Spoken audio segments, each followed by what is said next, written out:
The United States offers help to starving Somalis by sending U.S. troops to make certain relief supplies get through. Wintry weather fouls Thanksgiving plans for a lot of holiday travelers. And we'll have the story of a Los Angeles woman who's giving her neighbors something to be thankful for. It's Thanksgiving Day, Thursday, November 26, 1992. This is NBC News at Sunrise with Ann Curry. Good morning, everyone. I'm Margaret Larson in for Ann Curry. The Bush administration is offering as many as 30,000 troops as part of a UN multinational force in Somalia. The troops would protect food and relief supplies on their way to the thousands of people starving in that African nation. No word yet on the UN and whether they plan to take the president up on that offer. Snow continues this Thanksgiving Day in much of the country's midsection. The storm that blanketed the Midwest yesterday, claiming 9 lives and causing dozens of traffic accidents, is moving eastward today. Lisa Reinhardt has more. For many, the Thanksgiving holiday started a day early as a winter storm dumped more than a foot of snow on the western part of Kansas. In Kansas City, the snow arrived a little lighter and a little later than originally forecasted. The 3 to 4 inches of snow slowed rush hour traffic to a crawl and left this Texas man in a ditch. This wasn't what I hoped to see coming back to Kansas after all these years. Police couldn't handle all the accidents. In many cases, motorists drove themselves to police stations to file their reports. Air travelers were also treated to delays. It took this man 24 hours to get from San Jose, California to Kansas City. They rerouted us to SFO, San Francisco. Then they told us we couldn't get out. We had to then wait till 11 o'clock that night, Monday, to go back down to San Jose, through Chicago on a red eye. Then we laid over 3 hours in Chicago to catch an 8 o'clock flight down here to Kansas City. Many people found ways to enjoy the new snow, but most of it melted last night, leaving interstates and airports in the area open for today's Thanksgiving Day travel. Lisa Reinhardt for NBC News. Damage bills are piling up in southern and midwestern states hit hard by tornadoes last week. In Mississippi, the total is more than $53 million. In Georgia, $23 million in farm damage alone. There were many tales of devastation, but Kenley Jones has one story of survival. This mobile home park on the outskirts of Brandon was savaged by the storm. 4 people died in the devastation, but there are tales of survival here too. There was no time to think, none at all. Just get in the closet and just pray for your life. Patrice Renfro was in her trailer with her cat Cheetah. She bolted for a closet just before the tornado struck.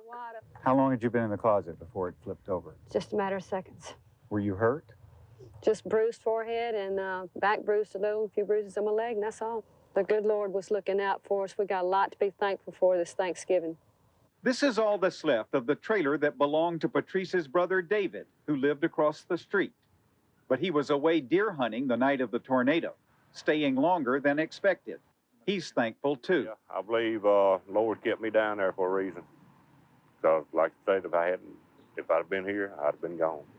David and Patrice have lost their homes, but they still have something more precious. Terrible mess, Cheetah.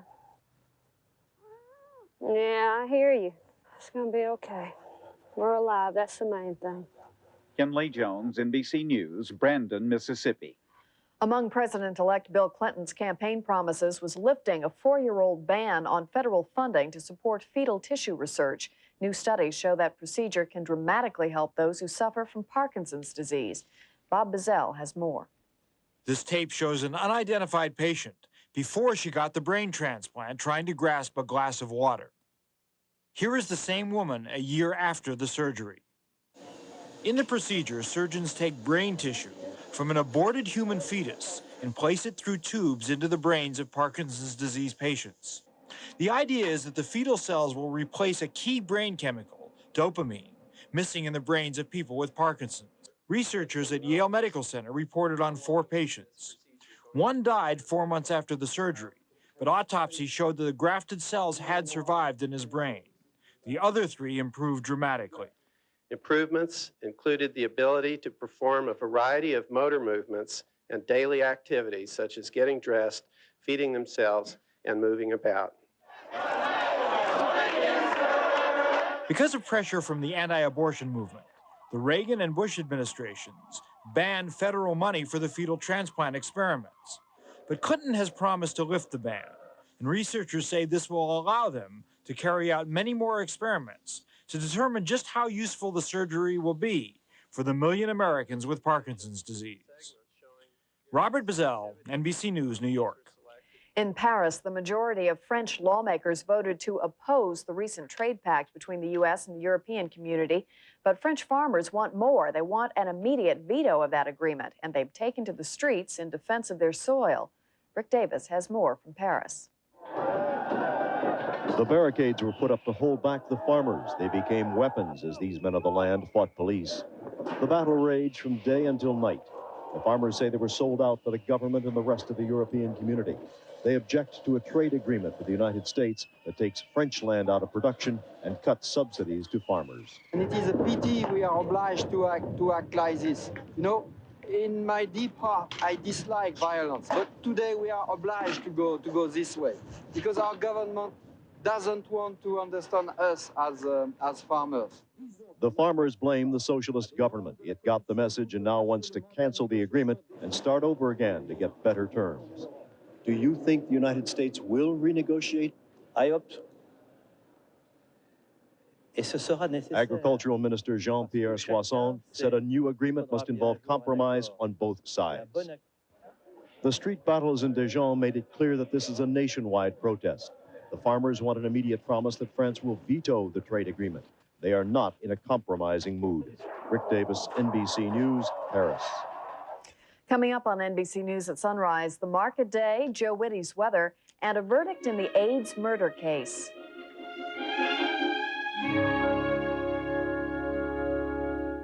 Question: which of these two instant coffees looks darker? This one is definitely darker. This one. The one on the right's darker. Is darker better? What do you think? Dark, rich, what's not to like? What kind is it? Decaffeinated Folgers Crystals. I like it. Tastes rich. That'll get me going. It's made with mountain-grown beans, fresh brewed, then crystallized. Want to know what the other coffee is? Excuse me? Try decaffeinated Folgers Crystals. So dark and rich, shouldn't you switch? Severe storm warning, one of the worst snowstorms to hit Richmond in years. It happened to be the first week of December. It was like overnight, Richmond had turned into the North Pole. Hundreds of operators could not come to work. It couldn't have happened at a worse time for us. That's the biggest week of the year for us. We have more catalog orders on our 800 service than any other week of the year. If you don't make it at Christmas, you don't make it. Literally, AT&T saved the day for us. We had designed their 800 service with such powerful backup features that within minutes, they were able to reroute their calls from Virginia to other sites around the country. Now, how soon can I get these? It'll be 2 days. They did a full day of peak season business, and no one was there. And that's reliability. Technology amazes me. If you have a business that lives and dies by an 800 service, you go with the most reliable, and that's AT&T. AT&T 800 service, because every call is a customer.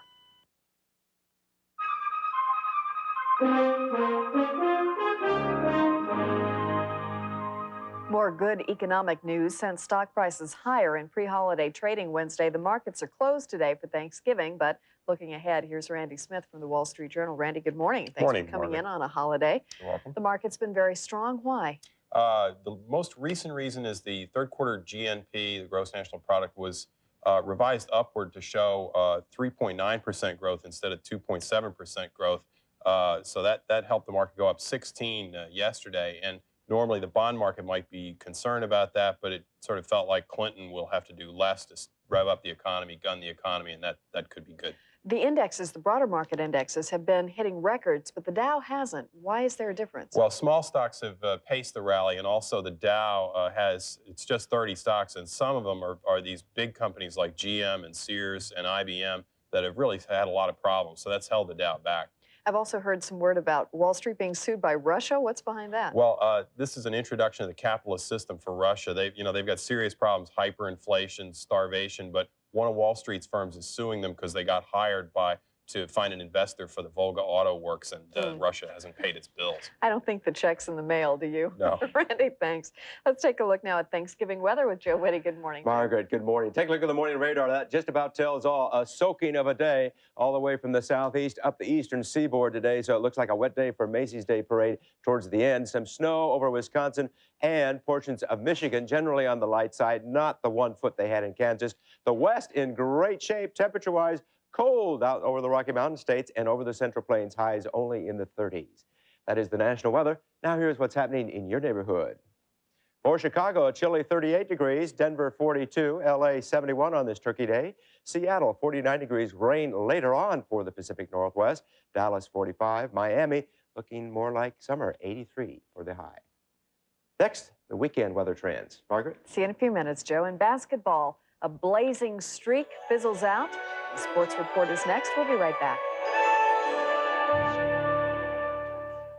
At Easy Spirit, we've made high heels that are as comfortable as sneakers. So just imagine what we can do for a casual shoe. Easy Spirit casuals. There really is a sneaker inside every shoe. Okay, say you're a countertop and you find yourself with this blueberry stain. Now, you know there are some kinds of powders that are harsh and can scratch. So, would you want to be cleaned by one of them? Or would you go for the soft scrub with Clorox bleach, which lifts out tough stains without harsh scratching? So, what's it going to be? A harsh powder or soft scrub with Clorox bleach?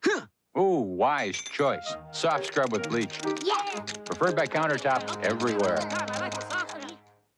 Hot breakfast idea. Smucker's Peach Preserves on cereal. Jams are naturally fat-free, less than 20 calories per teaspoon. A real man's breakfast. With a name like Smucker's, it has to be good.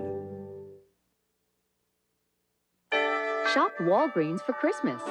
Save 11 to 20% off department store prices on a great assortment of designer fragrances for men. Just $23.99.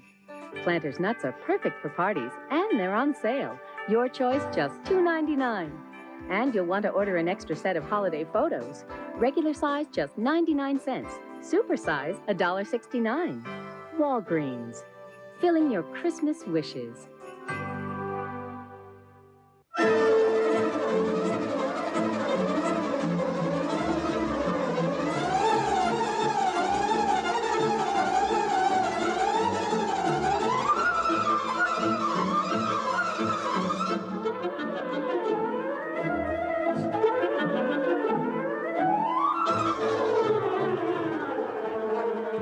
After Thanksgiving sale, Friday, Saturday, Sunday. Opens 8 a.m. Friday. Don't be late.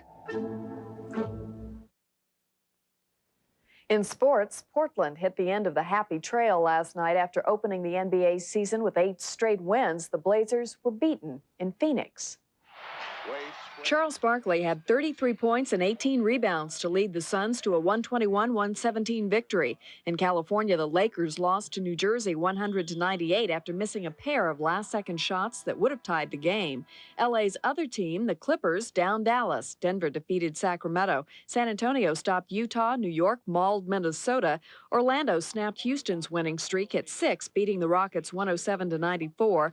And the Celtics snapped a 6-game skid, walloping Washington 150-112. Miami beat Indiana by 17. Atlanta flipped Philly by 6. It was Milwaukee over Cleveland and Charlotte over Detroit. In the semifinals of the NIT, Indiana beat Florida State 81-78 in overtime, and Seton Hall stopped UCLA 73-64. They'll meet for the title tomorrow night. Big news in hockey, the Ottawa Senators won for the first time since opening night a span of 21 games. They jolted New Jersey 3-1. Joe Montana, still recovering from elbow surgery, practiced with the 49ers for the first time since last August. That's a look at sports. The news continues in just a moment. It's the stuff that makes Thanksgiving great. Big bands, balloons, superstars. Join Willard Scott and Katie Couric for the Macy's Thanksgiving Day Parade this morning. Here are some of the stories we're following this Thanksgiving morning on NBC News at Sunrise. The United States offers to send thousands of troops to Somalia to make sure relief supplies get through. Wintry weather stalls holiday travel in the nation's midsection, and the verdict is in a controversial AIDS murder trial. As families hit the road this holiday season, there's growing concern about those giant gasoline tankers that share the highways. Robert Hager reports on questions about the trucks, the drivers, and the agency responsible for them. 2 days after Christmas, 1989, flames shot high into the sky above Claremont, California. A double tanker truck carrying gasoline jackknife. A car behind skidded into the wreckage. The family of 4 inside was killed. Now, Bonnie Galaire wants to know why. Why her daughter, her son-in-law, her 2 grandchildren were lost in the accident. I want to know why he didn't pull that truck over. He killed my family. The California crash was not unusual. This accident just last month in Maryland killed 3. A study estimates there may be more than 600 gasoline truck accidents a year on U.S. highways. And of all the deaths involving trucks with hazardous materials, 97% are caused by gasoline tankers. Part of the problem with tanker trucks, a high center of gravity. This University of Michigan film shows what can happen when a tanker truck turns too quickly, carries an unbalanced load. A recent government safety report on tanker trucks suggests another problem may be the agency which regulates trucking, the Federal Highway Administration. The report says its rules to prevent gasoline from spilling from a tanker once it turns over may be inadequate and unenforced. The Highway Administration refused to be interviewed on camera. Criticism comes just as the Highway Administration is thinking of weakening rules about rest for truck drivers, permitting them to drive 100 hours over an 8-day period, 20 hours more than currently allowed. This, in spite of investigators who say driver fatigue and rollovers are the 2 biggest factors in accidents. The organization representing tanker truck owners admits there are problems. But there are bad guys out there. Why do the bad guys get loads? And that is because the nation's shippers, the people who put these hazardous materials in commerce, give them loads. Why do they give them loads? Because they're the cheapest. But accidents don't always involve so-called bad guys. The driver in the Maryland crash had a good safety record, and so did his company. In the California accident, the driver who survived told investigators that as he was driving, he felt a dragging sensation well before the accident. Bonnie Galaire wants to know why he didn't stop. Most of us, if we're driving our cars and we're having problems with our cars, we pull over to see what's wrong with it. But he didn't. Instead, he killed 4 people. Is there a way to stop tankers from rolling over? One company has a truck with a low center of gravity to haul chemicals. It's state-of-the-art, but there's widespread reluctance by others to use it because of its cost. If the trucking companies and the drivers and the general public won't take responsibility for it themselves, then there has to be tighter restrictions put on by the government. Those who want tougher rules hope that's the route the next administration will take, so lives can be saved. Robert Hager, NBC News, Washington. First results are expected this afternoon in Ireland's controversial abortion vote. Ballots were cast on Wednesday on 3 measures that would lift some restrictions on abortion in that country. Ireland currently has the toughest abortion law in Europe. It was a passionate campaign leading up to the elections, with the Catholic Church opposing the measures. Just ahead, the Wall Street Journal's Alan Murray on business, and Joe Whitty with word on the stormy Thanksgiving Day weather.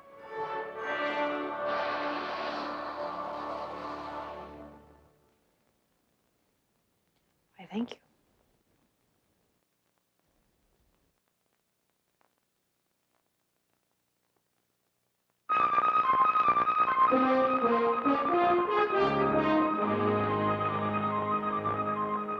It's a day for sharing and feasting, and for millions of travelers coping with Mother Nature's excesses. Howling blizzards continue to drive through the Midwest. Aimed at Michigan today, 9 deaths are blamed on the storm that slammed out of the Rockies 2 days ago and then tapered off with 7 inches of early snow in Iowa.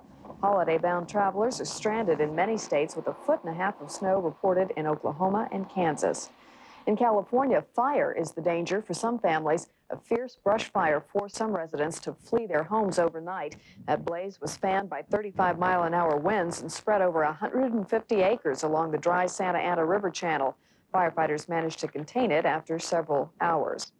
The AIDS virus is a lethal weapon when it's used in unprotected sex. That is the verdict of an Oregon jury convicting a man who was allegedly seeking revenge. Mary McDermott has reaction. Okay. On count one, the jury has found the defendant guilty. The jury found Gonzalez guilty on 12 of the 14 counts he faced. Most of those counts were tied to charges he deliberately tried to infect a 17-year-old girl with the AIDS virus by having unprotected sex with her. Bridget Peterson, a former girlfriend of Gonzalez's, now carries the AIDS virus herself. Peterson says the guilty verdict sent an important message. I mean, you've got to take responsibility for your own infection and for other people's health. I hope this puts that message out that it's not going to go unpunished. This case was hyped out, and the attempted murder, there shouldn't have been a decision of guilty because it didn't set the standard.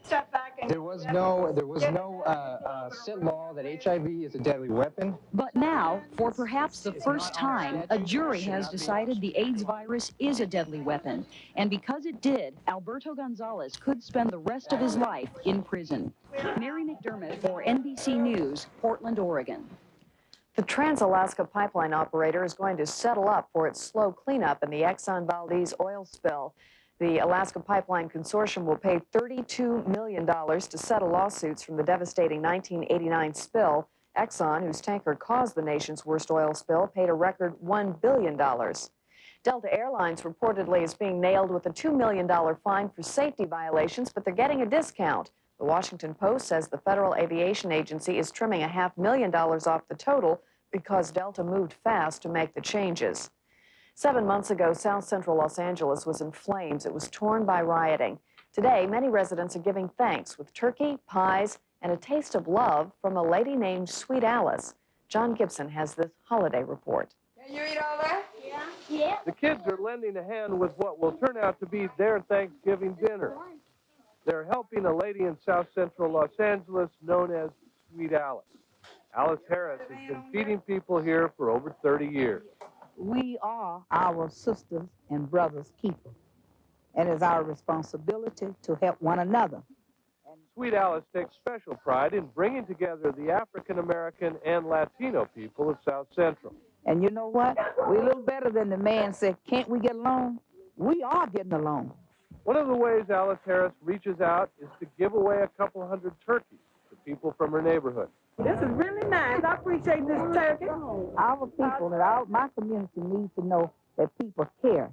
That means a lot to them. When you see them walking out here smiling like this, what they're doing, they're saying that we're glad that somebody cares. As long as Sweet Alice lives in this neighborhood, there will be somebody who cares. John Gibson, NBC News, South Central Los Angeles. Still ahead, the Wall Street Journal's Alan Murray on the economic upturn and Joe Whitty with the holiday weather.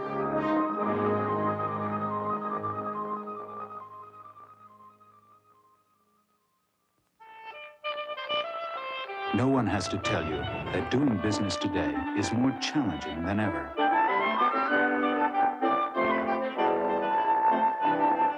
But all over the world, one company is helping you meet those challenges head on, no matter what it takes.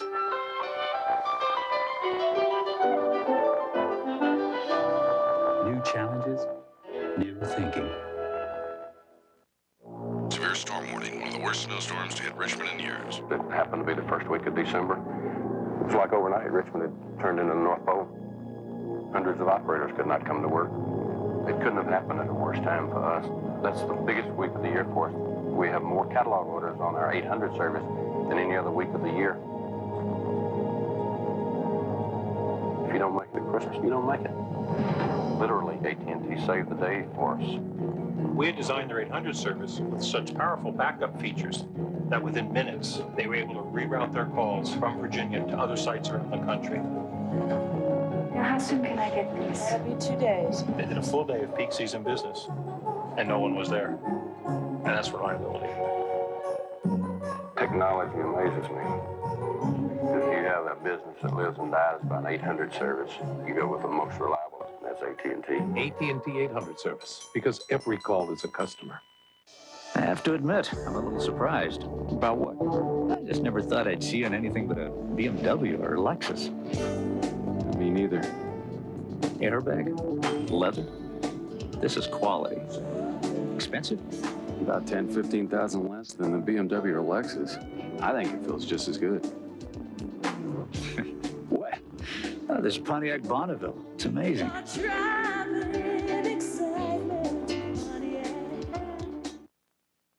The latest figures show the nation's economy grew by a surprisingly strong 3.9% in the third quarter, but many economists are saying it's still too early to declare a turning point. Joining us now is the Wall Street Journal's Alan Murray. Good morning, Alan, and happy Thanksgiving. Happy Thanksgiving to you, Margaret. You know, one of the reasons people are not so excited about the new figures is because jobs are not being created at any noticeable rate. Why not? Well, that is the puzzle. The economy may be growing at a 4% rate, but it sure doesn't look that way to the unemployed person out there trying to find a job. What's happening is that companies are trying to cut costs. They're trying to become more efficient. They're very reluctant to add workers, and that's not an altogether bad thing. Over the long run, it means they'll be more competitive, more productive. That means higher wages and higher living standards for people in this country. But in the short term, over the next year, maybe the next 2 years, it's going to be a lot harder for people who don't have jobs to find them. These are the best figures in President Bush's administration. A lucky break for Bill Clinton. Does it change his plans at all? It may change his plans some. I think that there's no question that the Clinton administration, as one of its very first acts, is still going to introduce an economic recovery program of some sort. But this takes some of the pressure off of them to do a really big, potentially deficit-busting package. I think the package will be a little bit more modest as a result. And the Fed, what is their responsibility now with interest rates given these new figures? Well, they're certainly not going to cut interest rates.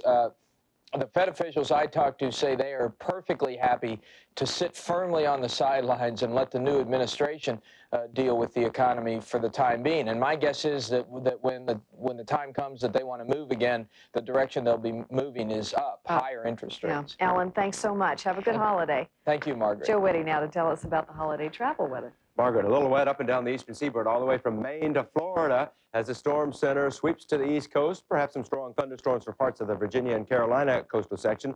The west in pretty good shape, but rather chilly.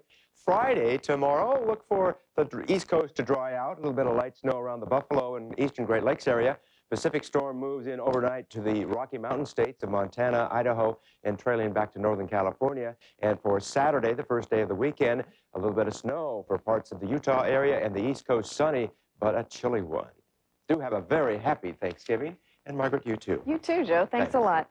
Finally this morning, a special family reunion on Thanksgiving. Navy dads meeting their newborns for the first time after 6 months at sea. 8 babies born while their fathers were on Persian Gulf duty got special introductions Wednesday as the USS Ogden docked at Long Beach, California.